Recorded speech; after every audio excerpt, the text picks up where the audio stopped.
Обвинението за пожарот во Пулс се уште чека оценка, а според праксата што е истакнуваат откривичен, тоа може да се случи во септември. Одсудот денеска посочија примери од други побемни предмети со над 30 обвинети, како што се Синџир, Адитив и 27 април, за кои поминале околу 3 месеца од поднесување на обвинение до оценка.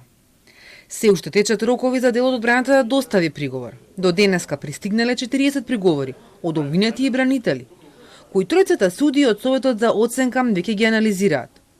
Пошто ќе биде донесена одлука, велат откривичен. Судот апсолутно го разбира интересот на јавноста за оваа постапка, но законодавецот предвидел стриктни рокови и права кои мора да бидат испочитувани, како од странките во постапката, така и од судот. Се со цел да не се случат пропусти во постапката кои во иднина може да го компрометираат судскиот процес.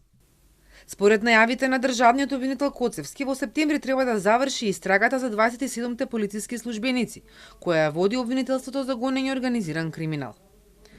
Родителите и блиските на жртвите викендот од маршот на ангелите порачаа: мора да има правда за нашите загинати деца.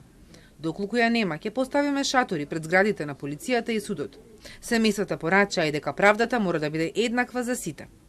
За пожарот во Пулс, во кој животот го загубија 62 млади луѓе, а над 200 беа повредени, обвинителството поднесе обвинение на 13 јуни. На 2 јули, со одлука на Врховниот суд, предметот од Гочанскиот суд беше префрлен во Скопскиот кривичен суд.